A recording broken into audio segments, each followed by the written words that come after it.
ಬರಬೇಕಾಗಿ ಅವರಿಗೆ ಕೇಳ್ಕೊಳ್ತೇನೆ. ಈ ವೇದಿಕೆ ಮೂಲಕ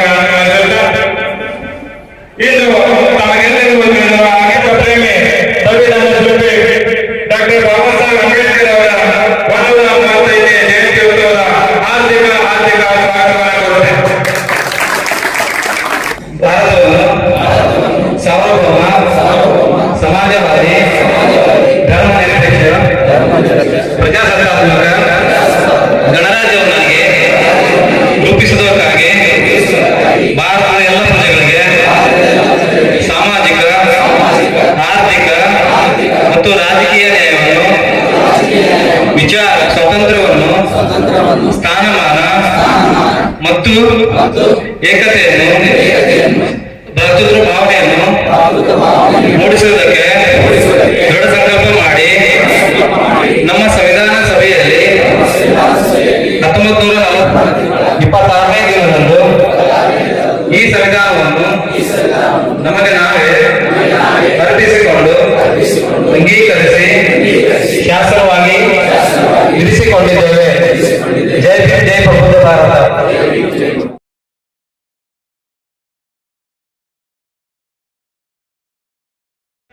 ಮೂಲಕ ಮತ್ತು ಪುಷ್ಪಾರ್ಚನೆ ಮೂಲಕ ಪೂಜೆ ಸಲ್ಲಿಸಿ ತುಂಬಾ ಗೌರವಪೂರ್ವಕವಾಗಿ ಫೋಟೋ ಪೂಜೆ ಕಾರ್ಯಕ್ರಮ ತಮ್ಮ ಸಮಯವನ್ನು ಮುಡಿಪಾಗಿಟ್ಟು ವಿದ್ಯಾರ್ಥಿ ನಿಲಯದ ಸರ್ವತೋನ್ಮುಖ ಅಭಿವೃದ್ಧಿಗೆ ಶ್ರಮಿಸುತ್ತಿರುವ ನಮ್ಮ ಸಮಾಜ ಕಲ್ಯಾಣ ಇಲಾಖೆಯ ಹೆಮ್ಮೆಯ ಉಪನಿರ್ದೇಶಕರು ಆಗಿರುವ ಶ್ರೀ ಮಾನ್ಯ ಮಹೇಶ್ ಸೋದಾರ್ ಸರ್ ಅವರು ಜಯಂತ್ಯೋತ್ಸವ ಕುರಿತು ಉದ್ಘಾಟನಾ ಭಾಷಣ ಮಾಡಬೇಕಾಗಿ ಅವರಲ್ಲಿ ಕೇಳ್ಕೊಳ್ತೇನೆ. ಎಂದು ಗೊತ್ತಾಡಬೇಡಿ.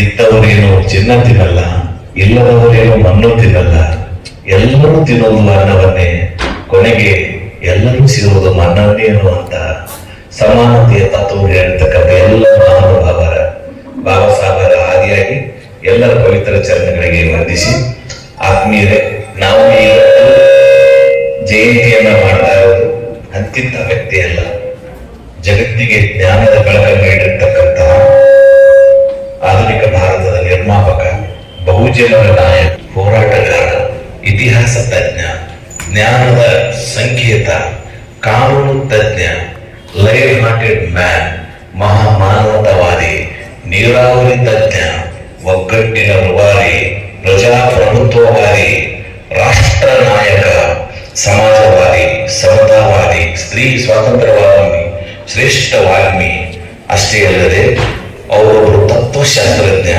ಯೂನಿವರ್ಸಲ್ ಹೀರೋ, ವಿಶ್ವ ಮಾನವ, ಯುಗ ಪುರುಷ, ಸಂವಿಧಾನ ಶಿಲ್ಪಿ, ಭಾರತ ರತ್ನ, ವಿಶ್ವರತ್ನ ಡಾಕ್ಟರ್ ಬಾಬಾ ಸಾಹೇಬ್ ಅಂಬೇಡ್ಕರ್ ಅವರು. ಇನ್ನೂ ಸಾಕಷ್ಟು ಬಿರುದುಗಳನ್ನು ಹೊಂದಿರತಕ್ಕಂಥ ನಮ್ಮ, ಯಾಕೆಂದ್ರೆ ಒಂದು ಇಡೀ ಸಮುದಾಯದ ಸಮಾನತೆಯನ್ನ, ಮಾನವೀಯತೆಯನ್ನ, ಸ್ವಾಭಿಮಾನವನ್ನ ಬೆಳೆದೆಬ್ಬಿಸಿ ಜಾಗೃತಿಗೊಳಿಸಿ ತಲೆ ಎತ್ತಿ ನಿಲ್ಲುವಂತೆ ಮಾಡಿರ್ತಕ್ಕಂಥ ಯಾರಾದರೂ ಒನೆ ಟೈಗರ್ ಇದ್ದವರು ಡಾಕ್ಟರ್ BR ಅಂಬೇಡ್ಕರ್ ಬಹಳ ಹೆಮ್ಮೆ. ಆದ್ಮೇಲೆ ಈ ಏಪ್ರಿಲ್ 14ರಿಂದ ಹಿಡಿದು ಬರುವ ಏಪ್ರಿಲ್ 14ವರೆಗೂ ಪ್ರತಿನಿತ್ಯ ಮನೆಗಳಲ್ಲಿ ಮನಗಳಲ್ಲಿ ನಿತ್ಯ ಜಯಂತ್ಯೋತ್ಸವವನ್ನ ಮಾಡತಕ್ಕಂತಹ ನಮ್ಮ ಭಾರತದ ಹೆಮ್ಮೆಯ ರಾಷ್ಟ್ರ ನಾಯಕರು ಯಾರಾದರೂ ಡಾಕ್ಟರ್ BR ಅಂಬೇಡ್ಕರ್ ಮಾತ್ರ. ಅವರನ್ನ ನೆನೆಸದೆ ದಿನ ಇಲ್ಲ, ಅವರನ್ನ ಪೂಜಿಸಿರ್ತಕ್ಕಂಥ ಕ್ಷಣ ಇಲ್ಲ. ಪ್ರತಿಯೊಂದು ಸಂದರ್ಭದಲ್ಲಿ ಬಾಬಾ ಸಾಹೇಬ್ ಹೆಸರನ್ನ ತೆಗೆದುಕೊಳ್ಳಲಿಲ್ಲ ಅಂದ್ರೆ ಆ ಸಭೆ ಕೂಡ ಅಪೂರ್ಣ ಆಗ್ತದೆ ಅನ್ನುವಂತಹ ಒಂದು ಅಭಿಮಾನ ನುಡಿಗಳಿಗೆ ಇಷ್ಟಪಡ್ತೀನಿ. ಗಂಗಾ ನದಿಗೆ ಸಾವಿರಾರು ಉಪನದಿಗಳು ಇದ್ದಾವೆ ತಿಳ್ಕೊಂಡು ಆ ಎಲ್ಲ ಉಪನದಿಗಳಿಗೆ ಗಂಗಾ ನದಿ ಅಂತ ಹೇಳಕ್ಕಾಗೋದಿಲ್ಲ. ಹಾಗೆ ಭಾರತದ ಇತಿಹಾಸದಲ್ಲಿ ಸಾವಿರಾರು ರಾಷ್ಟ್ರ ನಾಯಕರು ಆಗಿ ಹೋಗಿದ್ದಾರೆ ತಿಳ್ಕೊಂಡು ಆ ಎಲ್ಲ ನಾಯಕರಿಗೆ ಡಾಕ್ಟರ್ BR ಅಂಬೇಡ್ಕರ್ ಅಂತ ಹೇಳಕ್ಕಾಗೋದಿಲ್ಲ. ನಮ್ಮ ಬಾಬಾ ಸಾಹೇಬರು ನಮ್ಮ ಹೆಮ್ಮೆ. ಊರಿಗೆ 100 ಸಾಹೇಬ, ಸಿಟಿಗೆ 1000 ಸಾಹೇಬ, ಆದ್ರೆ ಜಗತ್ತಿಗೆ ಒಬ್ಬ ಸಾಹೇಬ, ಅವರೇ ನಮ್ಮ ಬಾಬಾ ಸಾಹೇಬ. ಅಂತಹ ಬಾಬಾ ಸಾಹೇಬರು ಯಾಕೆ ನಮಗೆ ಅವರು ಶ್ರೇಷ್ಠ ಆಗ್ತಾರೆ, ಯಾಕೆ ಅವರು ನಮಗೆ ಗೆಲುವಿನ ಸಂಕೇತ ಆಗ್ತಾರೆ ಅಂದ್ರೆ, ತಮ್ಮ ಇಡೀ ಜೀವಮಾನದಲ್ಲಿ ತಮಗಾಗಿ ಒಂದು ಉಸಿರನ್ನು ಕೂಡ ಅವರು ತೆಗೆದುಕೊಳ್ಳಲಿಲ್ಲ. ಇಡೀ ತಮ್ಮ ಜೀವಮಾನವನ್ನೇ ನಮಗೋಸ್ಕರ ಅವರು ಮುಡಿಪಾಗಿಟ್ಟರು. ಹಾಗಂತಾನೆ ನಾವೆಲ್ಲ ಈ ಒಂದು ಆರಾಮವಾಗಿರ್ತಕ್ಕಂತಹ ಪ್ರಜಾಪ್ರಭುತ್ವ ರಾಷ್ಟ್ರದಲ್ಲಿ ಕಾನೂನುಬದ್ಧವಾಗಿ ಸಂವಿಧಾನದ ಅಡಿಯಲ್ಲಿ ನಾವೆಲ್ಲರೂ ಸ್ವಾತಂತ್ರ್ಯದ ಸೌಗಂಧದ ಗಾಳಿಯೊಂದಿಗೆ ಜೀವಿಸ್ತಾ ಇದ್ದೇವೆ. ಅವರ ಆಶೀರ್ವಾದದ ಫಲದಿಂದ ನಾವೆಲ್ಲರೂ ಕೂಡ ವೇದಿಕೆ ಮೇಲೆ ಎಲ್ಲಿ ಡಿಸ್ಟ್ರಿಕ್ಟ್ ಆಫೀಸರ್ ಸಿಗ್ತಾ ಇದ್ರು, ಇವರೆಲ್ಲ ಎಲ್ಲಿ ವೇದಿಕೆ ಮೇಲೆ ಇರ್ತಾ ಇದ್ರು. ಎಲ್ಲೋ ಒಂದ್ ಕಡೆ ಏನೋ ಒಂದು ಕೆಲಸ ಮಾಡಿಕೊಂಡು ಕಾರ್ಮಿಕರಾಗಿ ಜೀವನ ಮಾಡ್ತಕ್ಕಂಥ ಅನಿವಾರ್ಯತೆಯನ್ನು ಇವತ್ತಿಗೂ ಕೂಡ ಇರ್ತಿತ್ತು. ಅದು ಬಾಬಾ ಸಾಹೇಬರು ನಮ್ಮ ಭೂಮಿಗೆ ಬರದೇ ಇದ್ರೆ ನಮಗೆ ಸಂವಿಧಾನವನ್ನ ನೀಡದೇ ಇದ್ರೆ. ಸೊ ಅಂತ ಒಬ್ಬ ಶ್ರೇಷ್ಠ ಪುರುಷ. ಯಾಕೆ ಬಾಬಾ ಸಾಹೇಬ್ ಶ್ರೇಷ್ಠ ಆಗ್ತಾರಂದ್ರೆ, ಈ ಪ್ರಪಂಚದಲ್ಲಿ ಮನುಷ್ಯರನ್ನ ಗುಲಾಮರನ್ನಾಗಿ ಮಾಡಿ ರಾಜ ಮಹಾರಾಜಗೆ ಮೆರೆದವರು ಸಾವಿರಾರು ಜನ, ಆದರೆ ಗುಲಾಮರನ್ನೇ ರಾಜ ಮಹಾರಾಜರನ್ನಾಗಿ ಮಾಡಿದವರು ಡಾಕ್ಟರ್ ಬಾಬಾ ಸಾಹೇಬ್ ಅಂಬೇಡ್ಕರ್. ಆದ್ಮೇಲೆ ಜನ್ಮ ಕೊಟ್ಟ ಮಾತ್ರಕ್ಕೆ ನಮಗೆ ಅವರು ತಂದೆ ತಾಯಿಗಳಾಗಲ್ಲ. ಜೀವನ ಕೊಟ್ಟವರು ನಿಜವಾದ ತಂದೆ ತಾಯಿಗಳಾಗ್ತಾರೆ. ನಮಗೆ ಏನಾದ್ರೂ ನಿಜವಾದ ತಂದೆ ತಾಯಿ ಇದ್ರೆ ಅದು ಡಾಕ್ಟರ್ BR ಅಂಬೇಡ್ಕರ್ ಅಂತ ನಾನು ಬಹಳ ಪ್ರೀತಿಯಿಂದ ಹೇಳೋಕೆ ಇಷ್ಟಪಡ್ತೀನಿ. ಬಾಬಾ ಸಾಹೇಬ್ ಬುದ್ಧ ಬರಬಾಯ್ತಾದರು. ನಾನು ಯಾವಾಗಲೂ ಹೇಳ್ತಿರ್ತೀನಿ, ಬುದ್ಧ ನಡೆದು ಖಂಡಿಸಿದ, ಬಸವ ನುಡಿದು ಖಂಡಿಸಿದ, ಅಂಬೇಡ್ಕರ್ ಬರೆದು ಖಂಡಿಸಿದರು. ಅದಕ್ಕೆ ಬುದ್ಧ ಅಂತರಂಗ, ನಮ್ಮ ಬಾಬಾ ಸಾಹೇಬರು ಬದುಕಿನ ಅಂಗ ಅಂತ ಹೇಳ್ತೇವೆ. ಸೊ ಅದಕ್ಕಾಗಿ ಬುದ್ಧ ಬಸವ ಅಂಬೇಡ್ಕರ್ ಅವರನ್ನು ನಾವು ಯಾಕೆ ಆರಾಧಿಸ್ತೀವಿ, ಗೌರವಿಸ್ತೀವಿ ಅಂದ್ರೆ, ಅಂತ ಒಂದು ಶ್ರೇಷ್ಠವಾಗಿರತಕ್ಕಂತಹ ಮಾನವೀಯತೆಯನ್ನ ಸಾರಿರ್ತಕ್ಕಂತಹ ಈ ಮೂರು ಮಹಾತ್ಮರನ್ನ ಕರುನಾಡಿನಲ್ಲಿ ನಾವೆಲ್ಲ ಪ್ರತಿ ಸಂದರ್ಭದಲ್ಲಿ ಕೂಡ ಅವರನ್ನ ಆರಾಧಿಸ್ತೀವಿ. ಆದ್ದರಿಂದ ಇಂಥ ಒಬ್ಬ ಮಹಾಪುರುಷನ ಜನ್ಮ ದಿನದಂದು ನಾವೇನ್ ಮಾಡ್ಬೇಕಾಗಿದೆ? ಹಾಗಾದ್ರೆ ನಾವು ಅವರನ್ನ ನೆನೆಸಿ, ಅವರನ್ನ ವರ್ಣಿಸಿ, ನಾವು ಅವರಿಂದ ಪ್ರೇರಣೆ ಆದ್ರೆ ಇಷ್ಟೇ ಸಾಕೆ. ಅವ್ರು ಏನು ಮಾಡಿದ್ರು, ನಾವೇನು ಮಾಡ್ತಾ ಇದ್ದೀವಿ, ನಾವೇನು ಮುಂದೆ ಏನು ಮಾಡಬೇಕಾಗಿದೆ, ಇವೆಲ್ಲ ಸ್ವಲ್ಪ ನಮಗೆ ಆತ್ಮಸಾಕ್ಷಿಯಾಗಿ ನಮಗೆ ಪ್ರಶ್ನೆಗಳು ನಮ್ಮ ಎದುರಿಗೆ ಬರಬೇಕು. ಬಾಬಾ ಸಾಹೇಬರಿಂದ ನಾವೇನು ಕಲಿಬೇಕಾಗಿದೆ? ಬಾಬಾ ಸಾಹೇಬರಿಂದ ಫಸ್ಟ್ ನಾವು ಕಲಿಬೇಕಾಗಿರೋದು ಅವರಲ್ಲಿರ್ತಕ್ಕಂಥ ಪುಸ್ತಕ ಪ್ರೇಮ. ಯಾರು ಪುಸ್ತಕಗಳನ್ನ ಓದ್ತಾರೆ, ಯಾರು ಪುಸ್ತಕಗಳನ್ನ ಪ್ರೀತಿಸ್ತಾರೆ, ಯಾರು ಪುಸ್ತಕಗಳನ್ನ ಗೌರವಿಸ್ತಾರೆ, ಯಾರು ಪುಸ್ತಕದ ಜೊತೆಗೆ ಸ್ನೇಹ ಬೆಳೆಸ್ತಾರೆ, ಮೋಸ್ಟ್ಲಿ ಅವರು ಜಗತ್ತಿನಲ್ಲಿ ಯಾವತ್ತೂ ಸೋಲಕ್ಕೆ ಸಾಧ್ಯ ಇಲ್ಲ ಅನ್ನುವಂತ ಮಾತನ್ನ ನಿರೂಪಿಸಿದವರು, ಸ್ವತಃ ಅವರೇ ನಿರೂಪಿಸಿದವರು. ಅದಕ್ಕೆ ಮೊಬೈಲ್ ಯುಗದಲ್ಲಿ ನಾವೆಲ್ಲ ಏನಾಗಿದ್ದೀವಿ ಅಂದ್ರೆ, ಪುಸ್ತಕಗಳನ್ನ ಮರಿತಾ ಇದ್ದೀವಿ. ನಾವೇ ನಮ್ಮ ಆತ್ಮಸಾಕ್ಷಿಯಾಗಿ ಕೇಳೋಣ. ನಾವೆಷ್ಟು ಜನ ಆಟೋಬಯೋಗ್ರಫಿಯನ್ನಾಗ್ಲಿ ಬಯೋಗ್ರಫಿಯನ್ನು ಓದಿದ್ದೀವಿ? ಎಷ್ಟು ರಾಷ್ಟ್ರ ನಾಯಕರು, ರಾಷ್ಟ್ರ ಪುರುಷರು, ಎಂತೆಂಥ ಲೆಜೆಂಡ್ಸ್ ಗಳ ಜೀವನ ಚರಿತ್ರೆ ನಾವು ಅರ್ಥ ಮಾಡ್ಕೊಂಡಿದೀವಿ. ನಮಗೆ ನಮ್ಮ ಸಿಲೆಬಸ್ ಜಾಸ್ತಿ, ಆ ಪುಸ್ತಕಗಳನ್ನು ಓದೋದೇ ಒಂದು ಚಾಲೆಂಜ್ ಆಗಿಬಿಟ್ಟಿದೆ. ಆ ಪುಸ್ತಕಗಳ ಜೊತೆಗೇನೆ ಈ ಎಲ್ಲ ಮಾನವೀಯ ಮೌಲ್ಯಗಳನ್ನು ಹೊಂದಿರತಕ್ಕಂಥ ಸಾಧಕರ ಜೀವನ ಚರಿತ್ರೆಗಳನ್ನು ನಾವೇನಾದ್ರೂ ಓದಿದ್ದೇ ಆದರೆ ಜೀವನದಲ್ಲಿ ನಾವು ಸಕ್ಸಸ್ ಆಗ್ತೀವಿ ಅಂತ ಹೇಳಿ. ನಿಮಗೆ ಒಂದು ಗೊತ್ತಿರಬಹುದು, ಈ ಅಧಿಕಾರ, ಹಣ, ಅಂತಸ್ತು ಇವ್ಯಾವ ಶಾಶ್ವತ ಅಲ್ಲ. ಹಾಗಂತಾನೆ ಬಾಬಾ ಸಾಹೇಬ್ ಅಂಬೇಡ್ಕರ್ ಅವರು ಯಾವುದ್ರ ಬೆನ್ನೂ ಹತ್ತಲಿಲ್ಲ. ಒಂದ್ ವೇಳೆ ಅವರು ಅದರ ಬೆನ್ನು ಹತ್ತಿದ್ರೆ ಇವತ್ತು ನಾವು ಆ ಮಹಾಪುರುಷರ ಒಂದು ಫೋಟೋ ಇಟ್ಟು ಪೂಜೆ ಮಾಡುವಂತ ಸೌಭಾಗ್ಯ ನಮಗೆ ಸಿಗ್ತಿರ್ಲಿಲ್ಲ. ಅವರು ತಮ್ಮ ಇಡೀ ಜೀವವನ್ನೇ ಬಲಿ ಕೊಟ್ಟರು, ತಮ್ಮ ಮಕ್ಕಳನ್ನ ಬಲಿ ಕೊಟ್ಟರು, ತಮ್ಮ ಜೀವನವನ್ನ ಬಲಿ ಕೊಟ್ಟರು, ಇಡೀ ತಮ್ಮ ಸಂಸಾರವನ್ನ ಬಲಿ ಕೊಟ್ಟು ನಮಗಾಗಿ ತಮ್ಮ ಪಾಪ ಹಗಲಿ ರಾತ್ರಿ ನಮಗಾಗಿ ಕಷ್ಟಪಟ್ಟರು, ಇಷ್ಟಪಟ್ಟರು, ನಮಗಾಗಿ ಒಂದು ದೊಡ್ಡದಾಗಿರ್ತಕ್ಕಂಥ ಅವಕಾಶಗಳ ಹೆಬ್ಬಾಯಿಗಳನ್ನು ತೆಗೆದುಕೊಟ್ರು. ಅದಕ್ಕೆ ಮೊನ್ನೆ ಯಾರೋ ವಾಟ್ಸಪ್ ನಲ್ಲಿ ಪುಣ್ಯಾತ್ಮರು ಕಳಿಸಿದ್ರು, ಕಾಮರಾಜ್ ಅಂತ ಹೇಳಿ ತಮಿಳುನಾಡಿನಲ್ಲಿ ಒಬ್ಬರು ಮುಖ್ಯಮಂತ್ರಿಗಳಾಗಿ ಹೋಗ್ತಾರೆ, ಕಾಮರಾಜ್ ಅಂತ ಹೇಳಿ, ಕುಮಾರಸ್ವಾಮಿ ಕಾಮರಾಜ್ ಅಂತ ಅವ್ರ ಪೂರ್ಣ ಹೆಸರು. ಅವರು ಸ್ವಾತಂತ್ರ್ಯದ ಪ್ರಾರಂಭದ ಅವಧಿಯಲ್ಲಿ 1956 63 ವರೆಗೆ ಆಡಳಿತ ಮಾಡಿರ್ತಕ್ಕಂಥ ಒಬ್ಬ ಮುಖ್ಯಮಂತ್ರಿಗಳು. ಅವರ ಒಂದು ಆಡಳಿತದಲ್ಲಿ ಕೇವಲ 7 ಜನ ಮಂತ್ರಿಗಳಿದ್ರು. ಆಗ ಈಗಿನಾಗೆ 33-34 ಮಂತ್ರಿಗಳು ಇರಲಿಲ್ಲ. 7 ಜನ ಮಂತ್ರಿಗಳಲ್ಲಿ ಒಬ್ಬರು ಮಂತ್ರಿಗಳು ಪಿ ಕಕ್ಕನ್ ಅಂತ ಹೇಳಿ. ಇದು ಯಾಕೆ ಹೇಳ್ತಾ ಇದ್ದೀನಿ ಅಂದ್ರೆ, ಯಾಕೋ ನನ್ನ ಮನಸ್ಸಿಗೆ ಅದು ಬಹಳ ಹಿಡಿಸ್ತು. ಪಿ ಕಕ್ಕನ್ ಅಂತ ಒಬ್ಬರು ಮಂತ್ರಿ, ಅವರು ಎಲ್ಲೇ ಒಂದು ಪ್ರಯಾಣ ಮಾಡ್ಲಿಕ್ಕೆ ಅಂತ ಹೇಳಿ ರೈಲ್ವೆ ಸ್ಟೇಷನ್ಗೆ ಬಂದಿರ್ತಾರೆ. ಪಾಪ ಬಂದ ತಕ್ಷಣ ಏನಾಗ್ತದೆ ಅಂದ್ರೆ, ಅವ್ರಿಗೆ ಯಾವ್ದು ಸೆಕ್ಯೂರಿಟಿ ಇಲ್ಲ, ಮಿನಿಸ್ಟರ್ ಅಂತೇಳಿ ಯಾರು ಪ್ರೋಟೋಕಾಲ್ ಇಲ್ಲ, ಒಬ್ಬರೇ ಬಂದಿದ್ದಾರೆ ಸಿಂಪಲ್ ಆಗಿ, ಯಾರಿಗೂ ಗೊತ್ತು ಕೂಡ ಇಲ್ಲ. ಹೋಗ್ತಾ ಇದ್ದಾರೆ ಇನ್ನೊಂದು ಊರಿಗೆ. ರೈಲ್ವೆ ಸ್ಟೇಷನ್ ಬಂದಾಗ ಅವ್ರಿಗೆ ಏನಾಯ್ತಂದ್ರೆ, ಅವರ ಟ್ರೈನ್ ಏನಾಗುತ್ತೆ ಅಂದ್ರೆ ಮಿಸ್ ಆಗಿ ಪಾಪ 1-2 ಗಂಟೆ ಅದೇ ಸ್ಟೇಷನ್ ಅಲ್ಲಿ ಇರ್ಬೇಕಾಗಿತ್ತು. ಮತ್ತೆ ಬೇರೆ ಯಾರಾದ್ರೂ ಇದ್ರೆ ಅಲ್ಲಿ ಆಫೀಸರ್ಸ್ ಕರೆದು, ಯಾಕಂದ್ರೆ ಅವರು ಹೋಮ್ ಡಿಪಾರ್ಟ್ಮೆಂಟ್ ಇದ್ರು, ಪೊಲೀಸ್ ಡಿಪಾರ್ಟ್ಮೆಂಟ್ ಇದ್ರು, PWD ಇದ್ರು, ರೆವಿನ್ಯೂ ಇತ್ತು. ಸುಮಾರು 13-14 ಖಾತೆಗಳನ್ನು ಅವರು ನಿರ್ವಹಿಸ್ತಾ ಇದ್ರು. ಅವ್ರು ಮನಸ್ಸು ಮಾಡಿದ್ರೆ ಯಾರೆಲ್ಲ ಬಂದಲ್ಲಿ ನಿಲ್ಬೋದಿತ್ತು. ಬಟ್ ಅವ್ರು ಏನ್ ಮಾಡಿದ್ರೆ, ಮತ್ತೊಂದು ಸ್ಟೇಷನ್ ಬರುವವರೆಗೆ, ಮತ್ತೊಂದು ರೈಲ್ವೆ ಬರುವವರೆಗೆ ರಾತ್ರಿ ಇತ್ತಲ್ಲ, ಯಾಕೆ ಎಲ್ಲರಿಗೂ ತೊಂದರೆ ಕೊಡಬಹುದು ಅಂತೇಳಿ ಪ್ಲಾಟ್ಫಾರ್ಮ್ ನಲ್ಲಿ ಇರ್ತಕ್ಕಂಥ ಬೆಂಚ್ ಮೇಲೆ ಮಲ್ಕೋತಾರೆ ಅವರು. ಸೊ ರಾತ್ರಿ 10 ಗಂಟೆ ಆದ್ಮೇಲೆ ನೆಕ್ಸ್ಟ್ ಟ್ರೈನ್ ಬರೋಕ್ಕಿಂತ ಪೂರ್ವದಲ್ಲಿ ಅಲ್ಲಿ ರೈಲ್ವೆ ಪೊಲೀಸರು ಬಂದು ತರ ಮಲ್ಕೊಳಕ್ ಬರಲ್ಲ, ನೀವು ಇಲ್ಲಿಂದ ಹೋಗಿ ಆ ತರ ಮಲ್ಕೊಳಕ್ ಅವಕಾಶ ಇಲ್ಲ ಅಂದಾಗ ಪಾಪ ಅವ್ರು ಹೇಳ್ತಾರೆ, ನಾನು ಈ ರಾಜ್ಯದ ರೆವಿನ್ಯೂ ಮಿನಿಸ್ಟರ್ ಮತ್ತು ಹೋಮ್ ಡಿಪಾರ್ಟ್ಮೆಂಟಿನ ಮಿನಿಸ್ಟರ್ ಇದ್ದೀನಿ, ನನ್ನ ಹೆಸರು ಪಿ ಕಕ್ಕಣ್ಣ ಅಂತ ಅಂದಾಗ ಅಲ್ಲಿ ಇದ್ದವರಿಗೆಲ್ಲ ಶಾಕ್ ಆಗ್ತದೆ. ಸರ್, ನೀವು ಬೆಂಚ್ ಮೇಲೆ ಈ ತರ ಇಲ್ಲಿ ಸಾಮಾನ್ಯ ವ್ಯಕ್ತಿಯಾಗಿ ಮಲಗಿದಿರಿ, ದಯಮಾಡಿ ನಮ್ಮನ್ನ ಕ್ಷಮಿಸಿ, ನಿಮಗೆ ವೇಕ್ ರೂಮ್ ಇದಾವೆ ಬನ್ನಿ ಅಂದಾಗ, ಇಲ್ಲ ನನಗೆ ಇಲ್ಲೇ ಕಂಫರ್ಟ್ ಇದೆ. ಒಬ್ಬ ಜನಸಾಮಾನ್ಯ ಯಾವ ರೀತಿ ನೋವು ಅನುಭವಿಸ್ತಾನೆ, ಒಬ್ಬ ಜನಸಾಮಾನ್ಯನಿಗೆ ಏನಾದ್ರೂ ತೊಂದರೆ ಅದ ಹೇಗೆ ಅನುಭವಿಸ್ತಾನೆ ಅನ್ನೋದು ನಾನು ತಿಳ್ಕೊಬೇಕಲ್ಲ. ನಾನು VIP ರೂಮ್ ನಲ್ಲಿ ಇದ್ರೆ ಜನಸಾಮಾನ್ಯನ ನೋವು ನನಗೆ ಹೆಂಗೆ ಅರ್ಥ ಆಗ್ತದೆ ಅಂದಾಗ ಅಲ್ಲಿದ್ದವರೆಲ್ಲ ತುಂಬಾ ಶಾಕ್ ಆಗ್ತಾರೆ. ಕೊನೆಗೆ ಟ್ರೈನ್ ಬರೋವರೆಗೂ ಅವ್ರು ಹಾಗೆ ಅಲ್ಲೇ ಇರ್ತಾರೆ.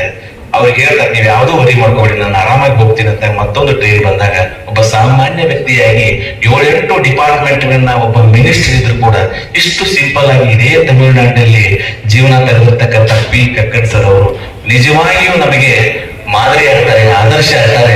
ಅಂತವರ ಒಂದು ಅವಶ್ಯಕತೆ ನಮಗಿದೆ ಅಂತ ಹೇಳಿ ನಾನು ಯಾಕೆ ನಿಮ್ಗೆ ಹೇಳ್ತಿದ್ರೆ, ನೀವು ಅದನ್ನ ಗೂಗಲ್ ಅಲ್ಲಿ ಸರ್ಚ್ ಮಾಡಿ ಆಮೇಲೆ ನೋಡಿ, ಪಿ ಕಕ್ಕಡ್ ಅಂತ ಹೇಳಿ ಕಾಮರಾಜ್ ಸರ್ ಅವರ ಒಂದು ಆಡಳಿತದಲ್ಲಿರ್ತಾರೆ. ಇಂಥ ಜನರ ಬಗ್ಗೆ ನಾವು ಓದಬೇಕು, ಅವರ ಆದರ್ಶಗಳು ನಮಗೆ ಏನಾಗಬೇಕು. ಸೊ ಅಂತ ದೊಡ್ಡ ಮಿನಿಸ್ಟರೇ ಅಷ್ಟೊಂದು ಸಿಂಪಲ್ ಇರ್ಬೇಕಾದ್ರೆ ನಾವ್ ಹೇಗಿರ್ಬೇಕು ಅನ್ನೋದನ್ನ ಪ್ರಶ್ನೆ ನಾವು ಹಾಕೋಬೇಕು. ಸೊ ಅದಕ್ಕಾಗಿ ನನ್ನ ಮುದ್ದು ವಿದ್ಯಾರ್ಥಿಗಳಿಗೆ ನಾನು ಒಂದು ಸಲಹೆ ಕೊಡಕ್ಕೆ ಇಷ್ಟಪಡ್ತೀನಿ. ಆಲ್ಮೋಸ್ಟ್ ಆಲ್ ಈಗಿನ ವಿದ್ಯಾರ್ಥಿಗಳು ನೈಟ್ ಅಲ್ಲಿ ಜಾಸ್ತಿ ಅಲರ್ಟ್ ಇರ್ತೀರಿ, 11, 12, 1 ಗಂಟೆವರೆಗೆಲ್ಲ ಓದ್ತಿರ್ತೀರಿ. ಒಬ್ಬರು 2 ಗಂಟೆ ತನೂ ಮೊಬೈಲ್ ಅಲ್ಲಿ ಸ್ಕ್ರೋಲ್ ಮಾಡ್ತಿರ್ತೀರಿ.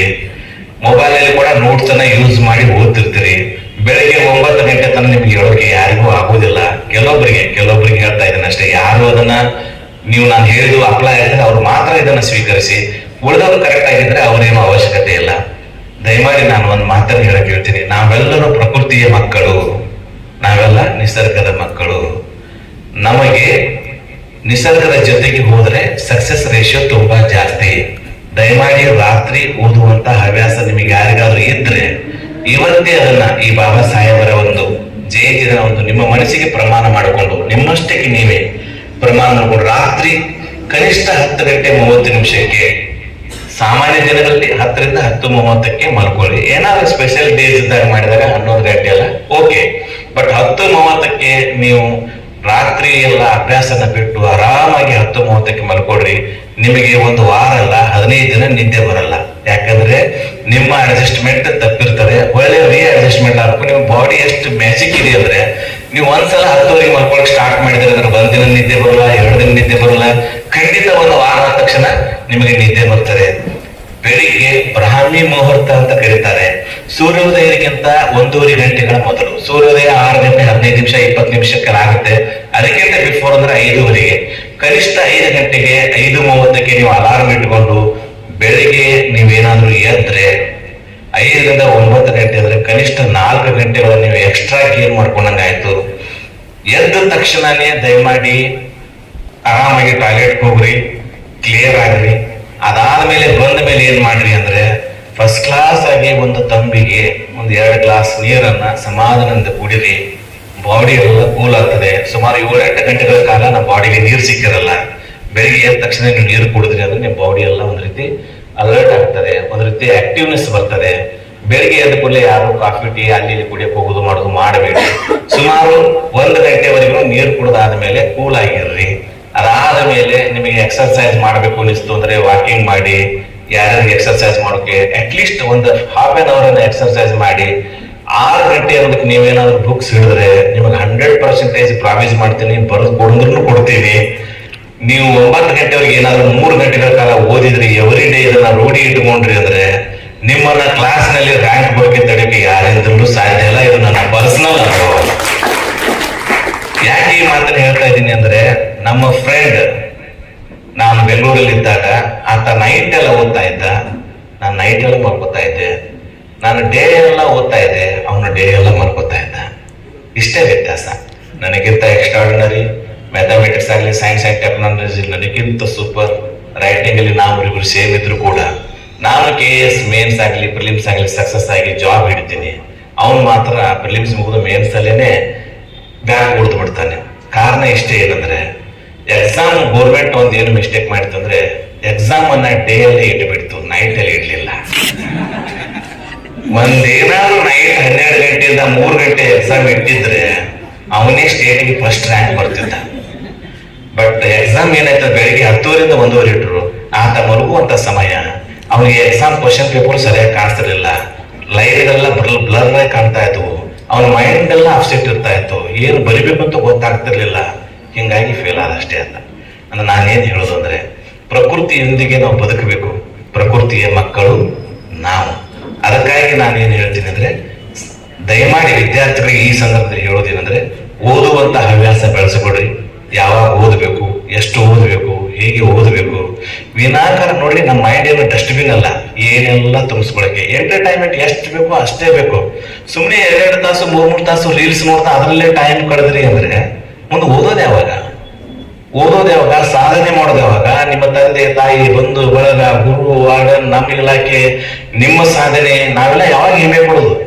ಆಯ್ತು, ಆರಾಮಾಗಿ 3 ವರ್ಷ 3-4 ವರ್ಷ ಇಲ್ಲಿ ಇರೋದು, ರೀಲ್ಸ್ ನೋಡೋದು, ಮತ್ತೆ ಯಥಾಸ್ಥಿತಿ ನಿಮ್ಮ ಜೀವನಕ್ಕೆ ನೀವೇ ಸೆಟ್ ಆಗಿಬಿಟ್ರಿ ಅಂದ್ರೆ ಏನಾದ್ರು ಒಂದು ಅಚೀವ್ ಮಾಡ್ಬೇಕಲ್ಲ.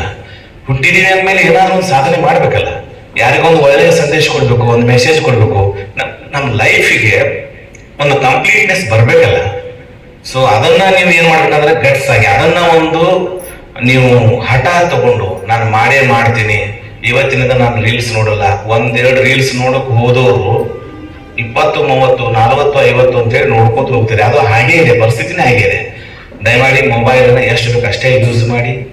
ಯಾವ್ದು ಬೇಕು ಅಷ್ಟು. ಮೊಬೈಲ್ ನಿಮ್ಮ ಮಾತನ್ನ ಕೇಳಬೇಕು ಹೊರತು ನೀವು ಅದ್ರ ಮಾತನ್ನ ಕೇಳೋದಾಗಬಾರದು. So control the mobile. ನೀವು ಮೊಬೈಲ್ ಅನ್ನ ನಿಯಂತ್ರಣದಲ್ಲಿಡಿ. ಓದಿ, ಪುಸ್ತಕ ಓದ್ರಿ. ನೋಡ್ರಿ, ಸ್ಕ್ರೀನ್ ಮೇಲೆ ನೀವು ನೋಡಿಕೊಳ್ಳಿ, ನಿಮ್ಮ ಕಣ್ಣುಗಳು ಎಷ್ಟು ಬೇಗ ಟೈರ್ಡ್ ಆಗ್ತಾವ ನೋಡ್ರಿ. ಅದ ಪುಸ್ತಕ ಓದ್ರಿ. ನೀವು 13-14 ತಾಸು ಓದೋದು ಒಂದೇ, 1 ತಾಸು ಸ್ಕ್ರೀನ್ ನೋಡೋದು ಒಂದೇ. ಸೊ ಅದಕ್ಕೆ ನೀವು ಓದೋದ್ರಿಂದಲೇ ಬಾಬಾ ಸಾಹೇಬರ ಅರ್ಥ ಆಗ್ತಾರೆ, ಓದೋದ್ರಿಂದಲೇ ಬಾಬಾ ಸಾಹೇಬರ ಆಶೀರ್ವಾದ ನಿಮಗೆ ಸಿಗ್ತದೆ, ಓದೋದ್ರಿಂದಲೇ ನೀವು ಕೂಡ ಇನ್ನೊಬ್ಬರಿಗೆ ಬಾಬಾ ಸಾಹೇಬ ಆಗ್ತೀರಿ. ದಯಮಾಡಿ ಓದ್ರಿ. ನನಗೆ ಬಾಬಾ ಸಾಹೇಬ್ ನಿಮ್ಮ ಒಂದು ಸಾಧನೆಗಳಲ್ಲಿ ಕಾಣಬೇಕು. ಅವರ ಆತ್ಮಿಕ ಶಾಂತಿ, ಅವರಿಗೆ ತೃಪ್ತಿ ಯಾವಾಗ ಸಿಗೋದು? ಯಾರ ಸಲುವಾಗಿ ಅವ್ರು ಇಡೀ ತಮ್ಮ ಜೀವಮಾನವನ್ನ ತೆಗೆದಿದ್ರು ಅವರೆಲ್ಲ ಇಲ್ಲಿ ರೀಲ್ಸ್ ನೋಡ್ತಾ ಆರಾಮ್ ಕೂತ್ಕೊಂಡ್ರೆ ಅವ್ರ ಮನಸ್ಸಿಗೆ ಎಷ್ಟು ನೋವು.